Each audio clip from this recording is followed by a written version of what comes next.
From Algebra 1 to barricading doors.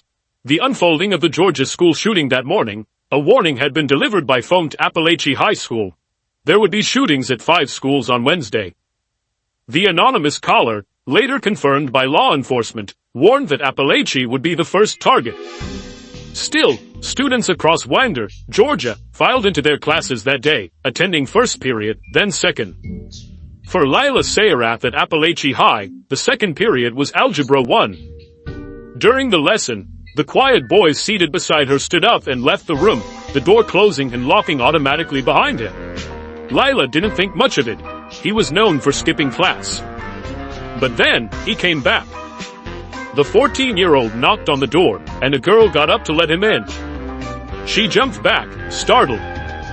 The boy was holding an assault rifle. From the small window in the locked classroom door, Lyela saw the boy with the gun turn toward another room, she later recalled. Moments later, gunshots echoed through Apalachee High School. At Heyman Morris Middle School, just a 10-minute walk away, 8th grader Tim Mosier was also in the second period, Connections B. Bend, when he heard a gunshot. The 13-year-old percussionist grabbed a large drum, preparing to throw it at the shooter. But then, an announcement came. The school was on lockdown. Tim sat down, his back against the wall, as someone turned off the lights. The room was silent. Like so many students across America, they had practiced for this moment. They knew to stay quiet. What they didn't yet know was that their town of Winder, Georgia, was on the verge of becoming the site of the deadliest school shooting in the U.S. this year. At that same time, Tim's mother, Pam Mosier, was in a public supermarket down the road. Her phone buzzed with a message from her son's school. Parents, at this time we are exercising caution. The school is in a hard lockdown due to our neighboring school, Apalachee, also being in lockdown. HMMS students are safe. Please do not attempt to come to the school at this time. Moments later, police cars sped past, sirens blaring, heading toward the shared school campus. Pam Mosier knew something was terribly wrong. In Lyela's algebra class, students dropped to the floor and crawled to a corner, huddling together as the teacher quickly turned off the lights. 16-year-old Lyela pushed desks in front of herself and her classmates, urging them to stay low. Elsewhere at Apalachee High, Ethan Haney heard what sounded like 9 gunshots just outside his classroom. He immediately shut the door, as he would later recount to his mom. The 17-year-old and his classmates hurriedly pulled chairs and tables to barricade it. Like many students taking cover at that moment, Ethan's thoughts went to his loved ones. His fingers reached for his phone. No matter what you do, keep texting me. The sound of gunshots echoing through the high school hallways struck 16-year-old Julie Sandoval as if heavy books were being slammed down. For Janice Martinez, it sounded like someone playing around outside. But within seconds, that illusion shattered. Her teacher was trembling, and her classmates were in tears. The noise kept getting louder and louder, Janice recalled. I told everyone to get down. Get down. Julie didn't know what else to do but hide and text her parents, anxious about her younger sister, who also attended the high school. Through sobs, she told her parents how much she loved them and apologized for not being the perfect daughter. Macy Wright, 14, sent a message to her mother as well. Mom, I'm scared. I hear gunshots. Please come get me. She also heard screams, people pleading not to be shot, and others around her, shaking and crying. Her mother, Anitra Patman, a teacher at a nearby alternative school about 5 miles from Apalachee High, tried to comfort her daughter from a distance. No matter what happens, keep texting me. Just text me. Just text me, so I know you're okay. Patman recalled messaging her child as her own school went into lockdown. Patman turned off her classroom lights and kept her students silent. Shayna McMillan received horrifying messages from her daughter, who was hiding in a room across from a classroom where a teacher had been killed.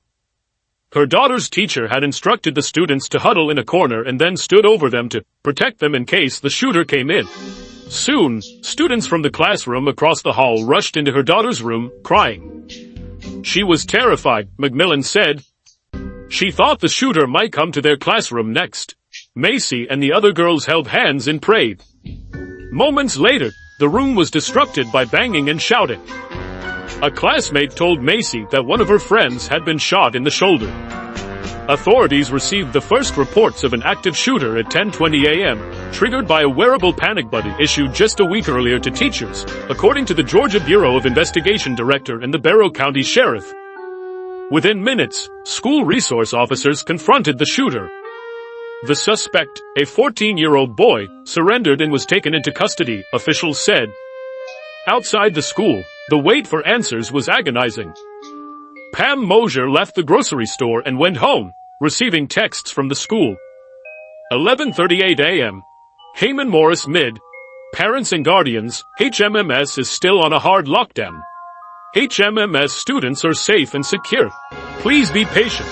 Meanwhile, news began to spread, via text chains, Atlanta news stations, and CNN, that 4 people had been shot and killed at Apalachee High. Mosier tried to remain patient, trusting in her community and the system. We're in Barrow County, she would later say. I know what's in those cop cars. I know they train for this. Catherine Maldonado woke up late that Wednesday to texts from a friend.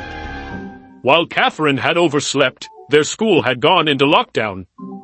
Her friend reassured her that she was safe, and then started messaging group chats. Together, they learned that a friend had been killed. I started crying, Catherine said, and then I just got angry.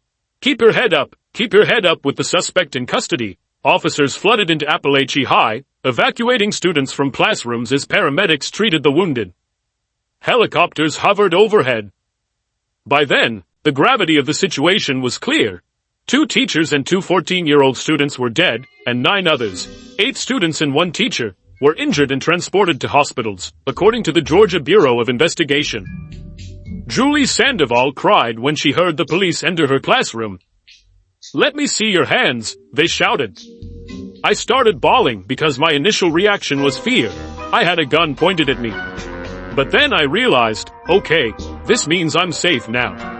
The police are here, and I'll be fine, Julie said. Students walked through the school hallways with their arms raised as officers directed them. Keep her head up, keep her head up. I finally reached her, and she was devastated for hours. Tim Mosier sat against the wall in his band class, not watching the clock. At some point, snacks and drinks were brought to the students waiting in Connections B. Tim received a Lucky Charms snack bar and a small carton of milk, cafeteria style. By mid-afternoon, Pam Mosier received another text. Heyman Morris Mid. Law enforcement has now given the okay to lift the lockdown. Thank you. So, Pam headed toward Heyman Morris Middle School. By then, hundreds, perhaps thousands, of others were converging on the campus. The roads leading to the school were clogged with parents, grandparents, neighbors, and friends of the children from Winder, their vehicles creating a long line of brake lights stretching over the horizon. Pam joined the crowd of people who had parked their cars in long rows on sidewalks and roadway shoulders and walked, pushing strollers, maneuvering leg-cast scooters, and carrying toddlers toward the flashing blue lights. Along the way, neighbors had set up a card table and were distributing water, sports drinks, granola bars, applesauce packs, cheese and peanut butter crackers, gummies, and cold, cubed watermelon. It's afternoon, and many of the students haven't eaten since breakfast, said organizer Chris Comfort. There were some kids who hadn't eaten since last night because they didn't have time for breakfast this morning, added her daughter, Go, who is homeschooled. It's hot, and it's scary. I hated that my friends and even kids I don't know have to go through this. As families scrambled to reunite outside the school, Lyela spoke with a CNN reporter about the shooting. She described seeing a friend who had been in a classroom where shots were fired. He saw it. He saw somebody get shot. He had blood on him and was kind of limping, Lyela said. He looked horrified. Meanwhile, Macy and her mom were reunited in a tearful embrace. I finally found her, and she was devastated. We hugged and cried for a while, Hatman said. You never, ever think it could happen to you or to one of your children. Erin Flarth, who had been sending loving texts to her baby, found Ethan safe by the bleachers. When Pam Mosier finally arrived at Tim's school, police, sheriff's deputies, and SWAT officers had blocked every entrance, she said. Mosier presented her ID, and Tim confirmed that she was his mother. Mother and son then began the long walk home. Subscribe our channel and stay tuned for more new updated videos. Thank you.